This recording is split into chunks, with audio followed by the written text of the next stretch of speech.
ರಾಷ್ಟ್ರೀಯ ಹೆದ್ದಾರಿ 66ರ ಮುಲ್ಕಿ ಜಂಕ್ಷನ್ ಬಳಿ ಲಾರಿಯೊಂದು ಚಾಲಕನ ಅತಿ ವೇಗ ನಿರ್ಲಕ್ಷ್ಯ ಚಾಲನೆಯಿಂದ ನಿಯಂತ್ರಣ ತಪ್ಪಿ ಹೆದ್ದಾರಿಯಿಂದ ಡಿವೈಡರ್ ಮೇಲೇರಿ ಸರ್ವಿಸ್ ರಸ್ತೆಗೆ ಬಂದು ಪೊಲೀಸ್ ಸಿಬ್ಬಂದಿ ಸ್ಕೂಟರ್ ಹಾಗೂ ಆಟೋಗೆ ಡಿಕ್ಕಿ ಹೊಡೆದು ಮತ್ತೆ ಡಿವೈಡರ್ ಮೇಲೇರಿ ಹೆದ್ದಾರಿಗೆ ಬಂದು ನಿಂತಿದೆ. ಲಾರಿಯ ಈ ಅವಾಂತರದಿಂದ 3 ಗಾಯಗೊಂಡಿದ್ದಾರೆ. ಅಪಘಾತದಿಂದ ಸ್ಕೂಟರ್ ಸವಾರ ಉತ್ತರ ಕರ್ನಾಟಕ ಮೂಲದ ಬಪ್ಪನಾಡು ಬಳಿ ರೆಸಿಡೆನ್ಸಿಯೊಂದರ ವಾಚ್ಮ್ಯಾನ್ ಸಂಗಪ್ಪ ಗಂಭೀರ ಗಾಯಗೊಂಡು ಖಾಸಗಿ ಆಸ್ಪತ್ರೆಗೆ ದಾಖಲಾಗಿದ್ದಾರೆ. ಮಂಗಳೂರು ಉತ್ತರ ಟ್ರಾಫಿಕ್ ಪೊಲೀಸ್ ಠಾಣೆಯ ಸಿಬ್ಬಂದಿ ಗೀತಾ, ಆಟೋ ಚಾಲಕ ಧರ್ಮೇಂದ್ರ ಗಾಯಗೊಂಡಿದ್ದು ಅವರನ್ನು ಮುಲ್ಕಿ ಸರ್ಕಾರಿ ಆಸ್ಪತ್ರೆಗೆ ದಾಖಲಿಸಲಾಗಿದೆ.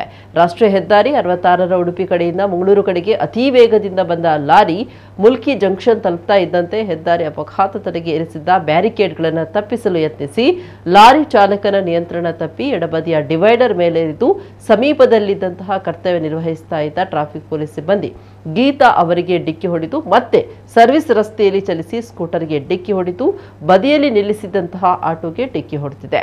ಬಳಿಕ ಡಿವೈಡರ್ ಮೇಲೇರಿ ಹೆದ್ದಾರಿಯಲ್ಲಿ ಬಂದು ನಿಂತಿದೆ. ಮಂಗಳೂರು ಉತ್ತರ ಟ್ರಾಫಿಕ್ ಪೊಲೀಸ್ ಠಾಣೆಯಲ್ಲಿ ಪ್ರಕರಣ ದಾಖಲಾಗಿದೆ.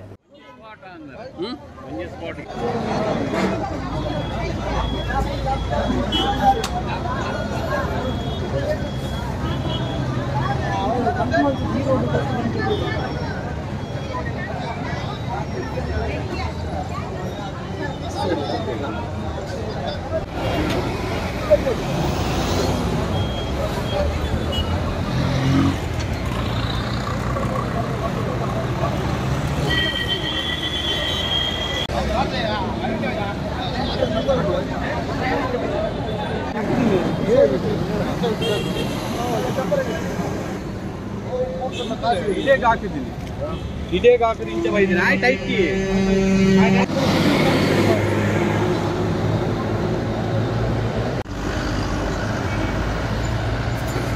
ಒಂದು ಬ್ಯಾಟ್ರಿ ಐತೆ ಸರ್.